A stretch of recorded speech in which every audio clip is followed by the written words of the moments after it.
Hello and welcome. Welcome to the first steps of a successful classroom.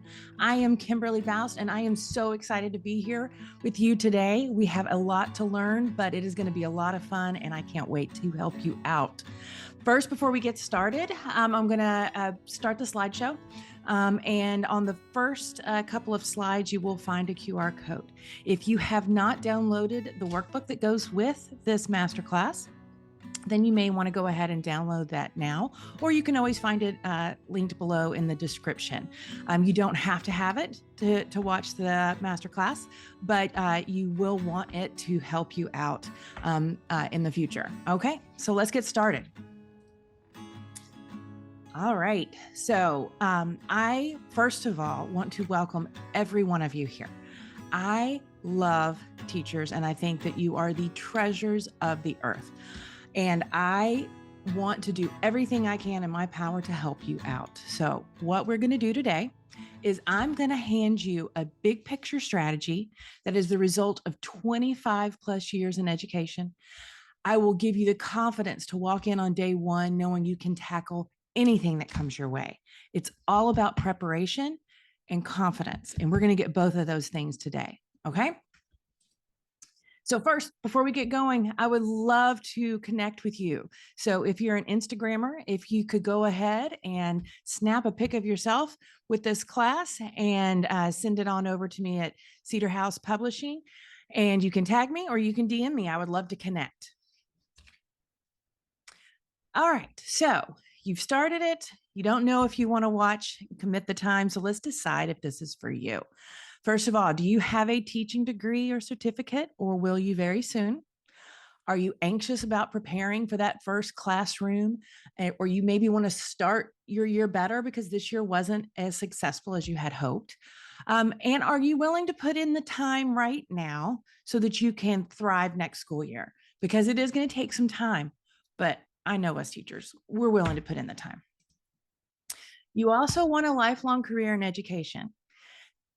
These three women right here, lifelong educators and have impacted so many of their students, including my own two boys. And that is one of them right there.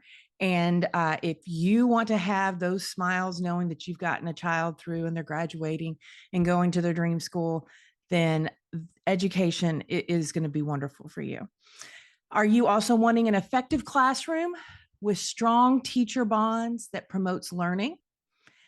But are you wanting to do this without getting burnout? You hear all the stories of the worn out, exhausted teachers, and they are true. How do you avoid that, especially when you're a new teacher and you've got all these new things to learn? If that describes you, then stick around because I'm going to help you out and I'm going to take away a lot of those worries and anxieties. Okay. So sounds good, right? Well, here I sit 25 years later, but let me just tell you, at the end of my first year of teaching, I had an ulcer because I was so stressed, so overwhelmed, so worried about the children in my class. I was in my early 20s and sitting at the doctor, and he could not believe I had an ulcer. Now, I am 25 years in, and I have learned how to avoid a lot of that. I made those mistakes. Let me keep you from making those same mistakes. I want you to love teaching as much as I do. So I'm going to open up my Master Teacher Playbook, and I'm going to show you how to skip the ulcers, skip the heartache, and get right to the good stuff. This is me. Hi, I'm Kim. I have two wonderful boys. They're both college age. This right here, this guy is my husband of almost 30 years. He is the best pediatrician you will ever find. And we live in coastal Virginia, and we also live near an Air Force base. So if you hear that going on, love it right here. We love where we live. We have two crazy doodles that you might hear as well sometime during this, but we love those as well. But as you can see behind me, I am also a lover of all things literature. And that is where my name, the Literature Lady, comes from. So I have there's my crazy doodles. You see them? That's Maisie and Sophie. So I'm a lifelong educator. I went to college, got my BS in early elementary education, went on to get my master's. But before I got my master's, I went straight into the classroom. I have taught third, fourth, fifth, and sixth grades. I have been a self-contained teacher. I've also been a middle school teacher where I only taught English language arts. I've had classes as small as 14. I've had classes as large as 32, maybe even larger. I don't remember the exact number. I've taught in public schools in Kentucky and private schools in both Nashville, Tennessee, and here in Virginia. So I have a wide variety of experience. I have been exposed to a lot. And so I'm going to bring that wealth of knowledge here to you today. So my journey. After 25 plus years in the classroom, this year, being that I was my first year that my husband and I had no children at home, both are off at college now, I decided that I was going to take a break and I was going to spend a year finding out where I wanted to go next with my career. I love teaching and I love children, and I have a feeling I'm going to be right back in the classroom this fall. But I have spent this entire year off working on my other passion, which is helping teachers. I want to use everything that I have learned through these 25 years and help others, because not everyone has been as lucky as me. I have had the most amazing mentors and the most amazing teaching opportunities, and I have grown and I have learned, and I want to share that with you. Regardless of where you are, regardless of what your background is, what your educational background is, where you will be teaching, we can take all these common denominators that we have, and I can help you. So this wonderful guy right here said, do it. Just take a year, explore it, figure it out. And that's what I've done. And in November, I launched the Literature Lady on Teachers Pay Teachers and on my blog. And I have already sold over 1,000 products just in that time, which, if you're not familiar with Teachers Pay Teachers, is quite a large number for such a short period of time. And now this spring, I am launching the Academy of Teachers, which I am so excited about because that is why I'm here today with you. So, am I qualified to be teaching you? Absolutely, I am. I have lived and breathed the classroom, both inside and outside of school. I have been lead teacher. I founded a summer camp. I've been an administrator in a private school. I've been on hiring committees. I've done 16 theater productions. I love me some theater. Fundraising projects. I've been a new teacher mentor over and over and over again. I've been on accreditation committee. I'm still subbing right now because I could not get away from those kids. In community service projects, I've coached all different kinds of things. I have done it all. I was not a part-time teacher. I was not half in. I was all in, and I still am.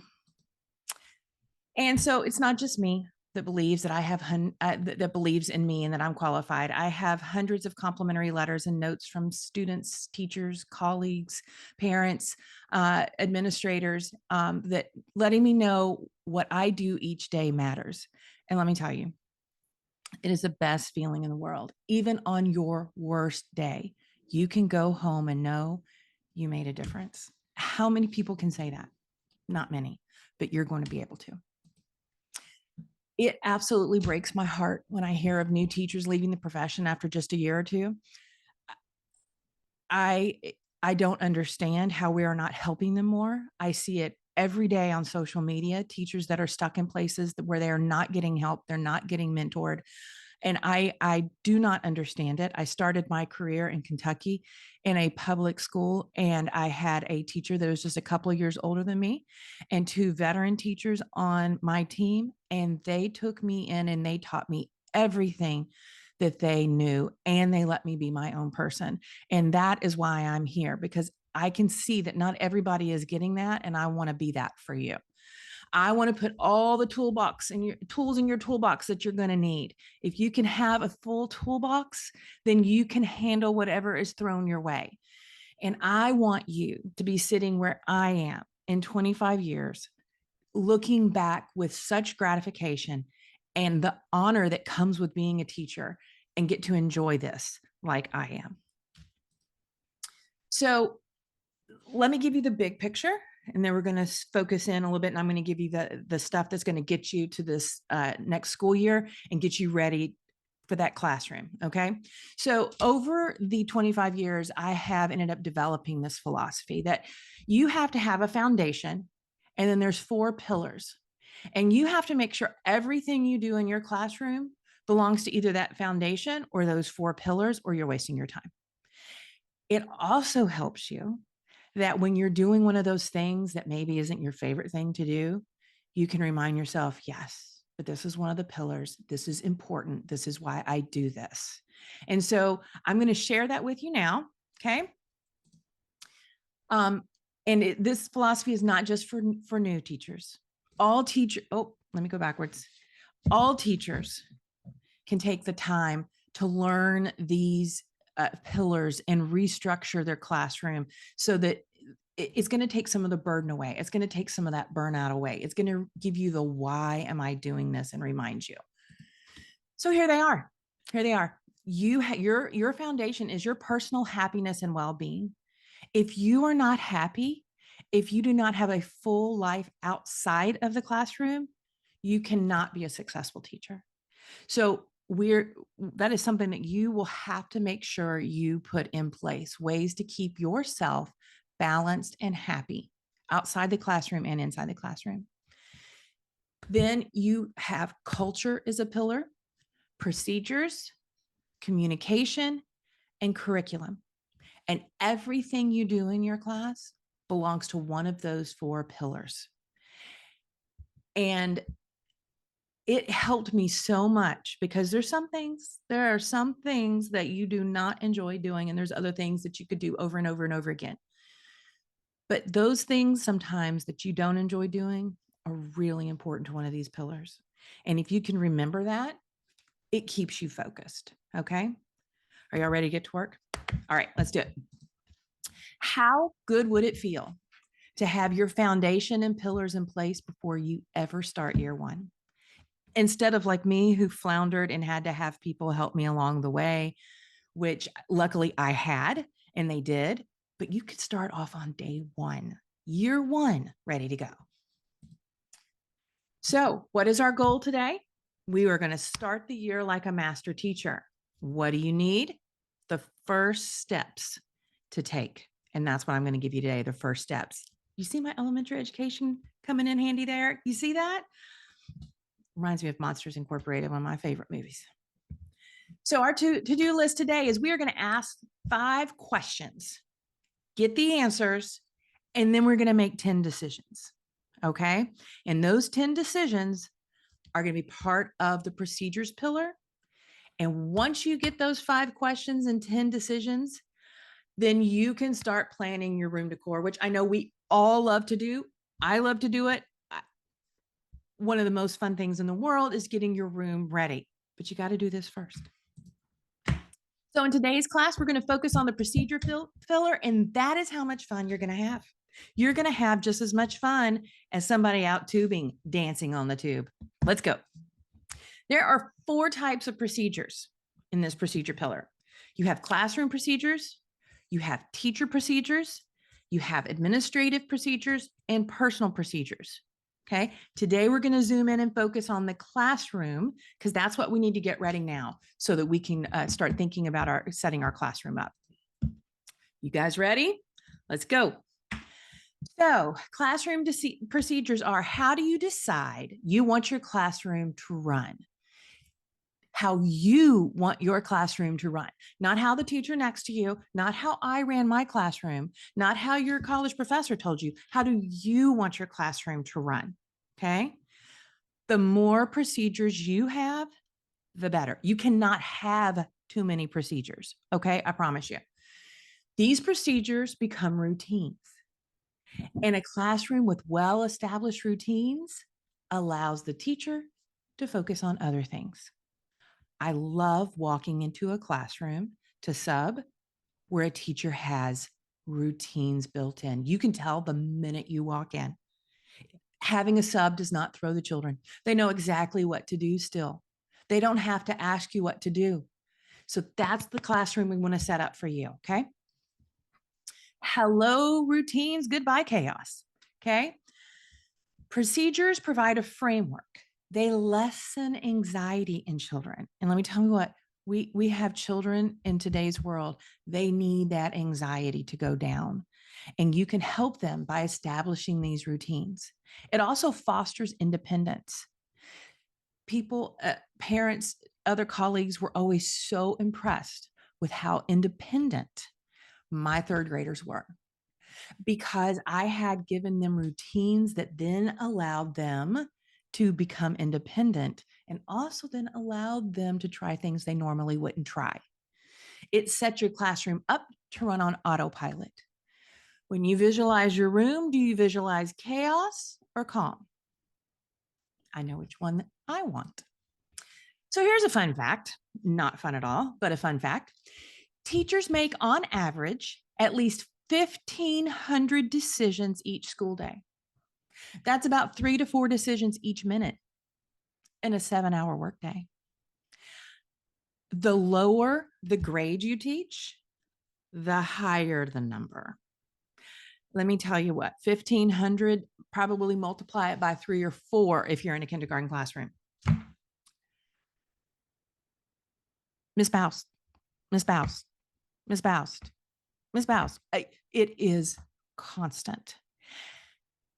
Unless you work on your routines.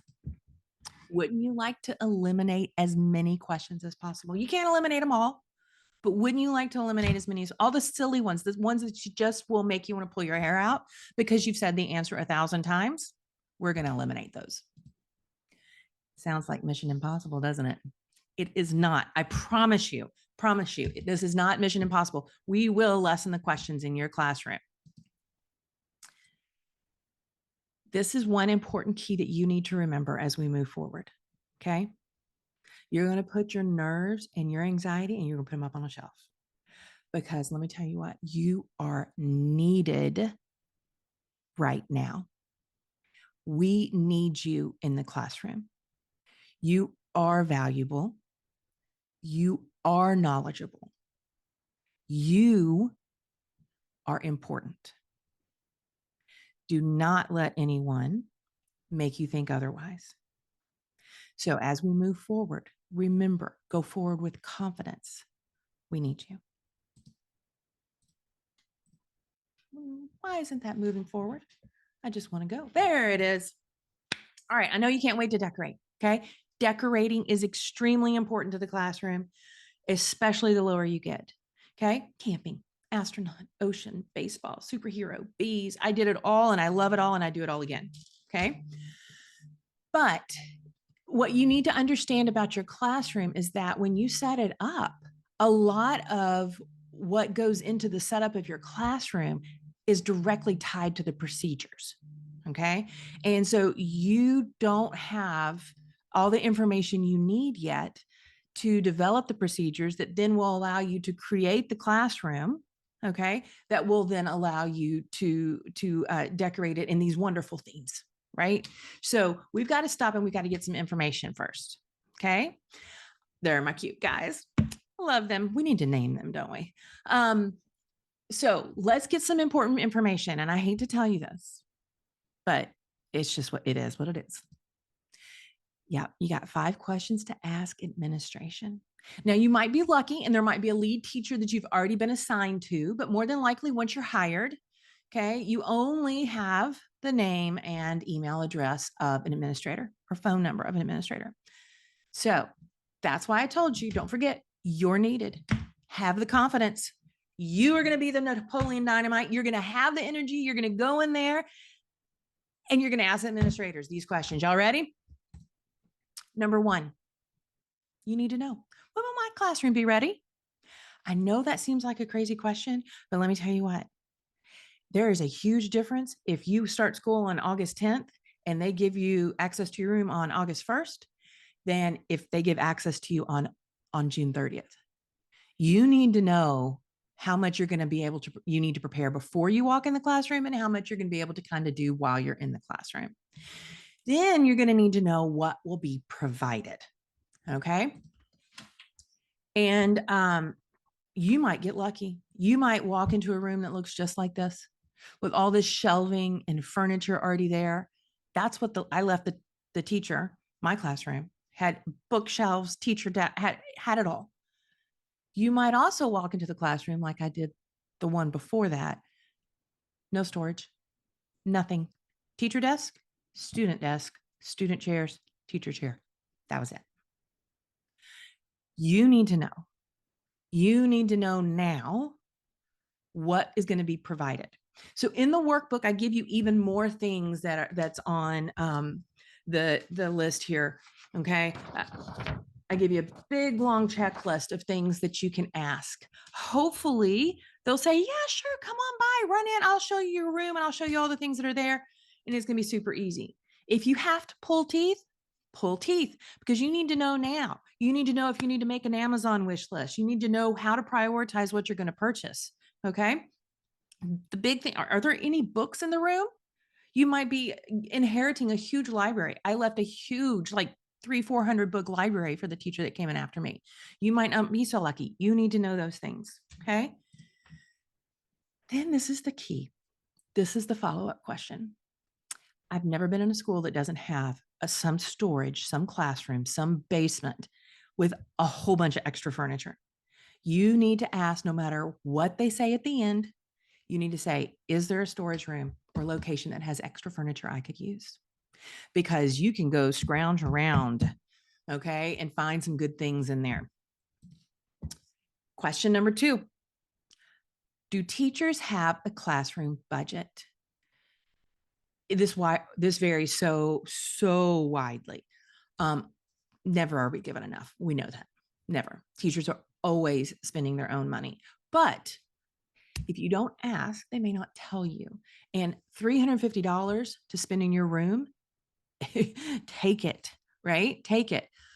But you also need to know what does the school provide. Now, some of these questions, if you student taught in this school and you know a lot of this, then you might just be able to check this off without asking an administrator. But you do need to know, okay? Some of the things that you're going to need to know. For example, do they give you construction paper? Is there like a storage for construction paper? Do they give you unlimited copy paper, or is there a limit to it? Is there a color copier available? Is there a die cut? I mean, there's so many things. But what you need to find out is, 1, is there a budget? 2, what's the reimbursement process? Does the school have any credit cards or discounts to certain stores, or possibly even school accounts that you can use? I know that a lot of schools will have accounts that give them 10, 15% off. And it's important that you ask. You may get a no to all that. Ask. Now, what you can make sure you do is you get a tax exempt form from your school, so that when you're buying supplies and things for your classroom, you're not paying tax on it. Okay. So talk to the school, see if you can get that. They may not give it to you. That might not be part of their process, but I know that's something that you should be able to use. Keep your receipts. Keep them. I promise you're going to end up spending more than you're reimbursed. You can, there are tax credits, and it is definitely something that you need to keep track of. Okay. In your workbook, I have a page in there for you to keep track of your expenses, because you will be surprised.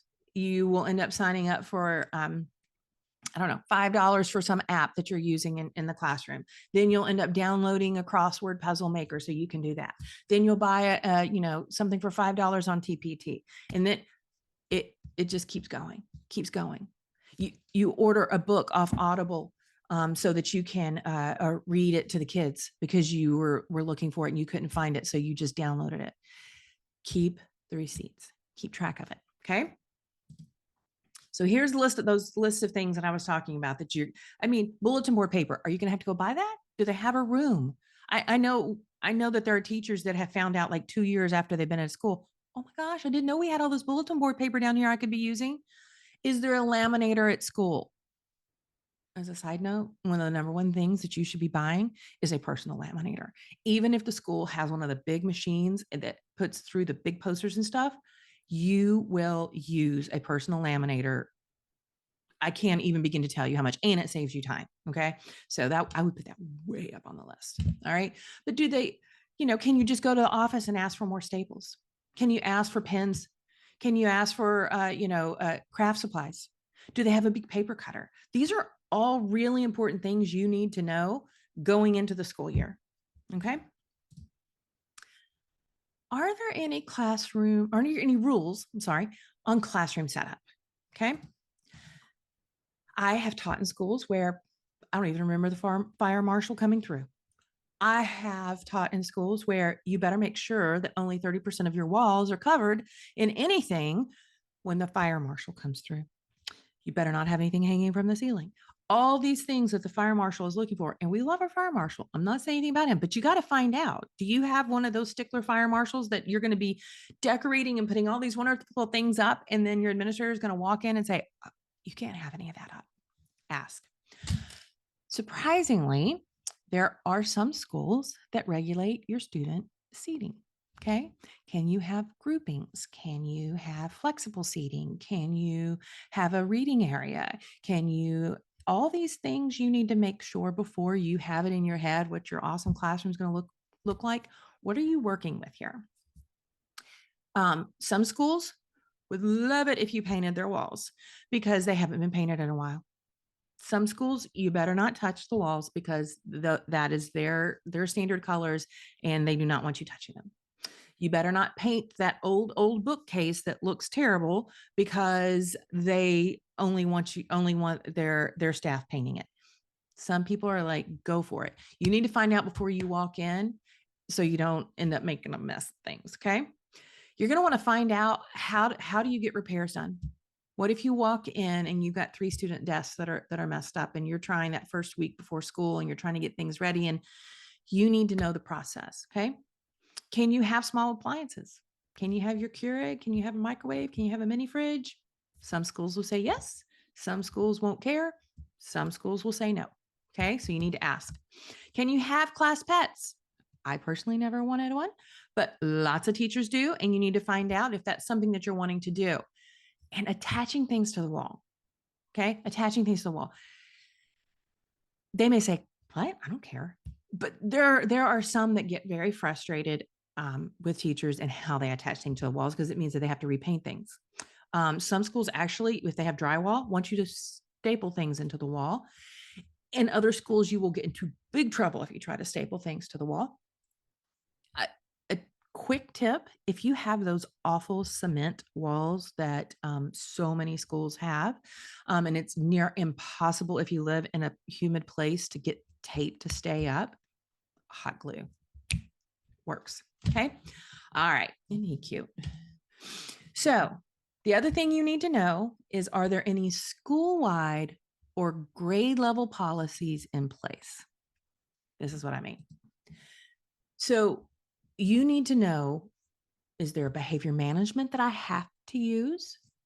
Is there curriculum or curriculum pacing that I absolutely have to or cannot use? Are recesses and breaks, are there certain policies and rules on what I can or can't do? Okay. And you're thinking, what does this have to do? Oh, it is so important. You're going to go and buy games and you're going to be thinking about the balls they can play with at recess. And then you find out that nope, none of that's allowed. Just ask, save yourself the time. Is there a routine for absentee work? Is there I'm sorry, not routine, but is there a policy for absentee work?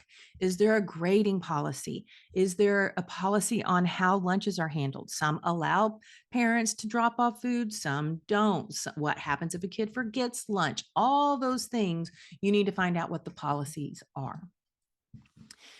This is like huge important, okay?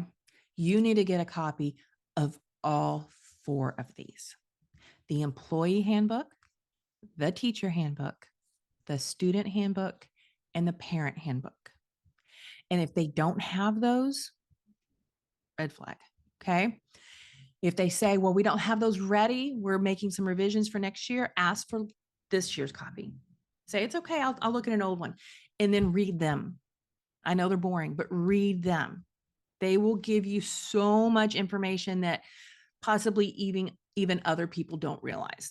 And if you, some of those policies and things for students and how to handle parents going in to the school year, knowing what the school has set as a standard is extremely important.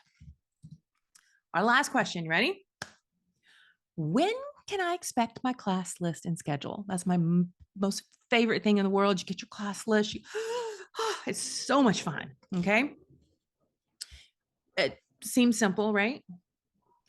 And we all know that it can change. Even on day one, you'll have new students come in. Okay. But if you know your class list 3 weeks before the start of school, think of the things that you can label and make and laminate and create and learn 3 weeks ahead of time. If you know you're not going to get your class list until the day before, you're going to have to come up with another approach. You're going to have to figure something else out because you cannot work 24 hours before students show up trying to get their names on everything. Okay. So the schedule also, you're going to need to know what your days look like, and you're going to need to figure out how you're going to work through your day and your schedule with the kids, with your procedures. And the sooner you can learn that schedule, the better. So if they give you vague, okay, answers, or even if they don't give you vague answers, they give you hard and fast, you can go ahead and ask, do you know approximately how many students will be in my class? Is there a standard schedule that all teachers in, let's say, 8th grade use? So do I have 2 planning periods a day? Do I have 1 planning period a day? See if you can't get some information out so that at least you can start the planning, okay? And you're not waiting to the last minute. So let's review our 5 questions. Ready? When will my classroom be ready? What's going to be included? Do teachers have a budget? What does the school provide? What are the rules and regulations of classroom setup? Are there any school-wide or grade level policies? And when can I expect my class schedule and list? Okay. So now comes the fun part, the decisions. And let me re-emphasize, these are yours to make. I like giving you the framework. You get to be who you want to be. Okay. I know so many amazing teachers that have taught my children, that have taught for many, many years, that I've taught beside of. We do not do things the same way, but we have very similar philosophies. So you don't need to try to make yourself into me or anyone else. You do you, okay? But you do have to make these decisions. And you need to understand that you need to make the decisions and then know that you're going to may have to throw some of these away. I use certain routines and procedures the same every year. And even still, some years with certain groups, I'd be like, yeah, that's not going to work. I'm going to have to change that. I've always done it that way, but that is not working this year. Be flexible. Okay. All right. What procedures? Okay. Okay, Kim, I got it. But what procedures? Y'all ready? So your out of seat procedures. I don't care if you teach seniors or you teach pre-K. They all need to go to the bathroom. They all end up having to sharpen the pencil. They all forget books in their locker. They all forget their homework. You want to talk about a lot of your questions right here, 1,000 of them. So you need to decide, how are you going to handle it when a child needs to go to the bathroom during quiet work? How are you going to handle a child needing to go to the bathroom whenever they're doing a seated work, quiet seated work? What are you going to do if they're in an assessment? What are you going to do if they're in group work? Same thing for each one of these. And there are 1,000 different procedures that you can come up with, okay? But you're going to have to think through that. Do you need to make bathroom passes? Okay. Do you need to have more than 1 trash can so you can eliminate a lot of the hassle? The supplies. This is where it starts infiltrating into how you're going to set up your classroom. Okay. You have to figure these things out. start making a list of what it is that you're going to need to create a space in the classroom, any of those things. In your handbook, I list so many more than that. So make sure you do download the handbook. I was trying to see if I could show you here. A huge long list of them. I didn't want to overwhelm the screen here. So, and the lower you go, the more. But again, it doesn't matter, especially middle school. They all get headaches. They all want to go see the nurse. They all need to go to the bathroom. So you need to have these procedures in place. Okay. Number one, decide your out of seat procedures. 2, class jobs and leaders. Okay. So if you teach high school, you're not going to have to figure out any of these. Fewer in middle school, lower school, elementary. Yeah, you got to figure it out. Okay. Again, I've seen this done I've done it 1,000 different ways. I haven't just seen it done 1,000 different ways. I've done it 1,000 different ways. I've had 1 leader a week. I've had 2 leader weeks. I've had everybody have a job every week. I've had the leaders do all jobs. You name it, I've done it. They've changed daily. They've changed weekly. I have done it every single way you want to do it. But some of the things you need to decide upon is, 1, are they going to be called helpers? Are they going to call assistants? Are they going to call leaders? What are you going to call them? Is it going to be one of the jobs? Are you going to have jobs? If you're not going to have jobs, okay, these are the second bullet there. These are the questions that you're going to get. So you need to come up with a procedure to stop the questions of, I'll take it to the office. Can I take it to the office? I want to be first in line. Can I be first in line? I'll go turn off the lights. Can I turn off the lights? I'll go shut the door. Can I shut the door? I'll pass out your supplies. Eliminate questions. Remember 1,500. It's a lot. You need to get those questions down to like mostly academic questions, right? Then you need to figure out, how will your jobs rotate? What are you going to do if somebody's absent? How are you going to put it up in the room? Are you not? Are you just going to write it on the board? Are you going to have an entire bulletin board dedicated to it? See what I mean by it's going to affect your classroom? So you need to figure out. That's decision 2. Decision 3, your schedule. Okay. I'm not talking about just your schedule that's coming from the class, but the leader schedule, then the schedule that comes from the administration. If your school has a rotating class schedule, like you have an A day, a B day, a C day, you're going to have to figure out a way to post that. Is there a curriculum schedule? Okay. Or do you go to reading at this time? Do they change classes? Does your school all have their ELA time block at the same time? What about the lunch menu? Do the kids get to decide lunch, and do you need to have that lunch menu posted? What about recess? And if it rotates or where it is or anything like that, homeroom, assemblies, all these are things that you're going to have to figure out how you're going to communicate to the kids daily to eliminate some of those questions. And in order to communicate it with the kids, a lot of the times that means it's going to take up space in your classroom. Okay. It may be simple, maybe small.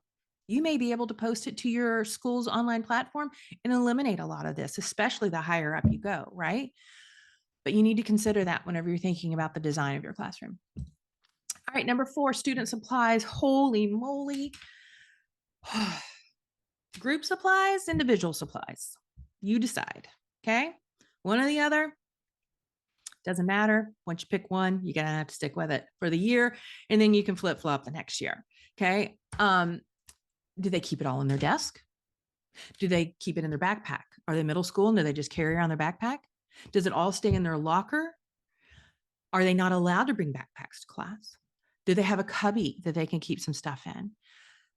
Do you need to have a place for their backpack when they come in?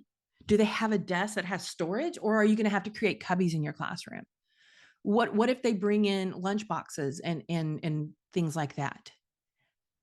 Water bottles. Metal water bottles will be the bane of your existence. That sound on a floor makes me jump every single time. I don't care how many times I've heard it. So especially in the younger grades, but even middle school, you're going to have a routine for where they put their water bottle, where they put their gym clothes, where they put their phones. Are you going to be the high school teacher that the phones have to go in a slot when they walk in the classroom? Do they have to have their iPads charging? Do you have to have charging stations? Do they have laptops? Do you need extra plugs and cords? Do you need desks next to outlets so that students can charge? There's 1,000 different things that you might need to keep in mind about all the student supplies. Okay. What if you're a middle school teacher and the classes rotate every day, but what they bring every day changes? Today they need a textbook. Tomorrow they need their laptop. How are you going to communicate that with them? Okay. Do you need to design something outside or inside your classroom to convey that? Okay. Let's see here. Name versus number. And this goes all the way up. I don't care if you're pre-K or if you're a senior, teach seniors. You're going to have to decide, am I going to number my students or am I only going to use their name? Okay. I'm a combo girl. Okay. I do like giving numbers because when I hand out class novel sets, I don't want to have the kids' names in them. I want to have numbers, but I want to know which book belongs to which kid, because you find them all over the place and you need to be able to get it back to them. I like using numbers on their papers because I can put them together, put them in order much faster. It comes in so handy. You need to get in line in number order because we're going to special assembly and I need to, fire drill, getting your number order. It comes in handy, but I don't eliminate the use of names because some things just need to have their name on it, like their leader card, and they want their name on their cubby when they're in third grade. So I do a little bit of both.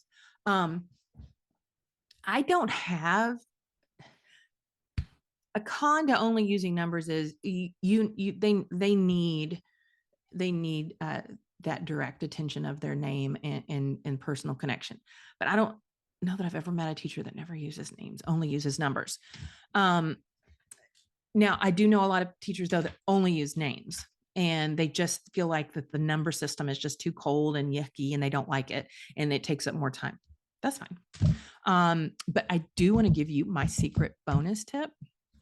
So, and I meant to have one so I could show you, but I don't. If you get the Sharpie paint pens, okay, Sharpie paint pens, you can write their name and their number or whatever on their desk, and it lasts a long time. If the kids leave it alone, then it will last all year. And for about half the class, you'll just be able to add a little bit, kind of go over a little bit of it, and it'll last the whole year. The tape that you put down and the stuff that you're trying to get to stick, oh my gosh, they play with the tape all the time. And it drove me crazy. And I finally tried something new. The key to getting the Sharpie paint pen off, though, is you take an Expo marker and you color it. And if you color it and wipe it, it takes both off. It's like magic. So many of my colleagues started doing that after me because it just I can't tell you, the kids love to pick at that tape. And when you take that away and you just write what you need on their desk, I always like to put their name and their number on their desk so that, it was on their desk. But that was just me. And that was third grade. So, yeah, got to decide if you want name or number, because as you start making everything to post in your classroom, are you posting names and numbers or both? Okay.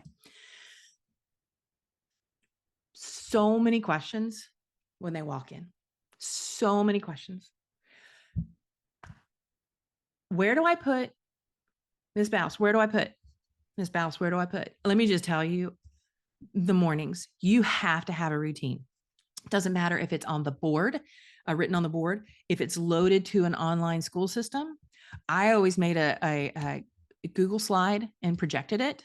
But they need to know, what do you do? Where do you put the notes? Where do you put your homework? Go sharpen your pencils, go to the bathroom. As you get older, you could probably do it for the first couple of weeks and then it's instilled in them. I walk in, I put my homework, but let me tell you what, when they're younger, you don't remind them to go to the bathroom when they first walk in. Ooh, they forget. Okay. So you need to decide all of those things. Okay. Including, do you want them to socialize? Do you want them to come tell you stories during that time? Do you want it quiet? Do you want to be playing music? You need to make decisions to set your class up for success for the rest of the day. And you're the only person that knows how your class culture, how you want it to be. So those are the things that you need to think about. End of the day.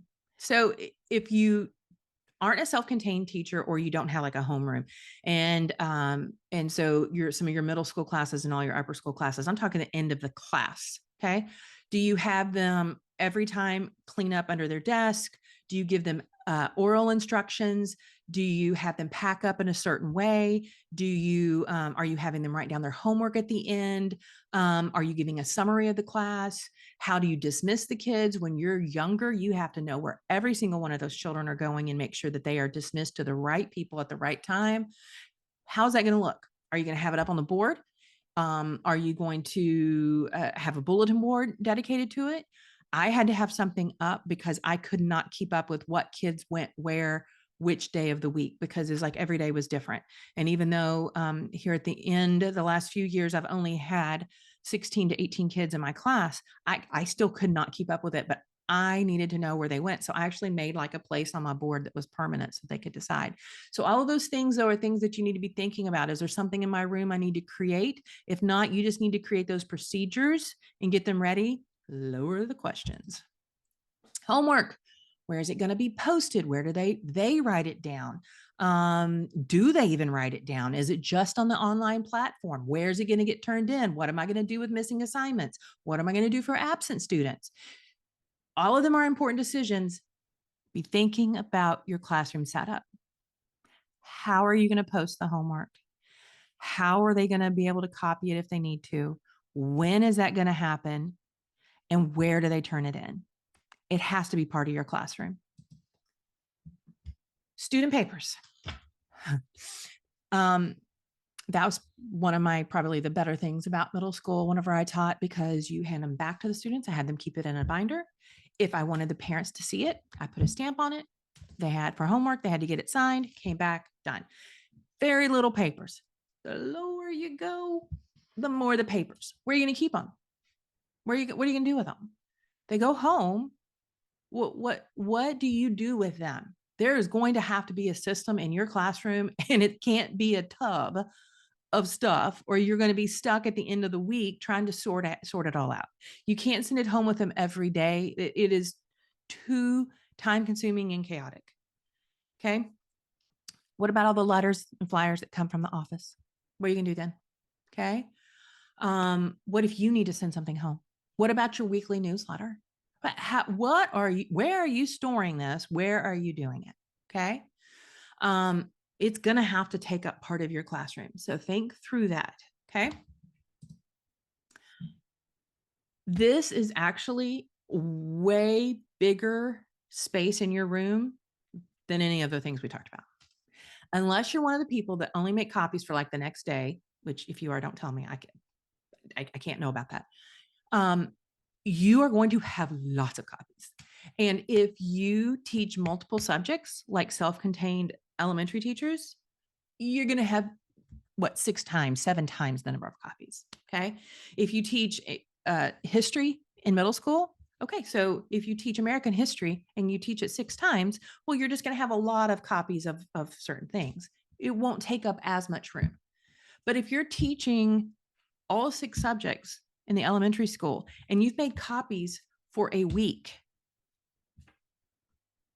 if not more than that, where are you going to put it? And how are you going to find it? And what if you're absent and somebody's trying to find something that you were supposed to give the kids, some of your work? Having a routine and having things in a certain place is, you have to, and you're going to have to dedicate part of your classroom to that. Okay. You can go some people do it every day. Here's Monday's copies. Here's Tuesday's copies. Some people do it by subject. Okay. Some people do it by both. Here's science Monday, social studies Monday, English Monday, reading Monday. Whatever you want, you got to think through it. And that's all 10 questions. Isn't that fantastic? So you are going to be ready to decide. You're at a seat. your leader jobs, your supplies, your schedule, your student papers, your papers, homework, number versus name, your morning class, your end of day class. You're going to decide it all. Okay. And it's going to be fantastic. Woo! Who doesn't love some Office? Go Oscar, go Daryl, go Kevin. It is now mission possible. Decision fatigue no more. Okay.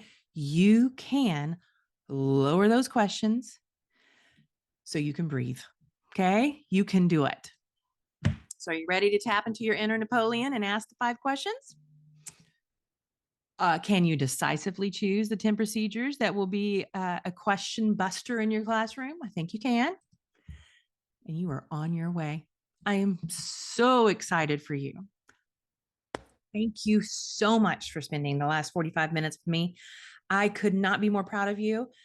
We have accomplished a lot, and I hope you can sit down and make some decisions and start decorating that classroom in your head and get ready to thrive next year.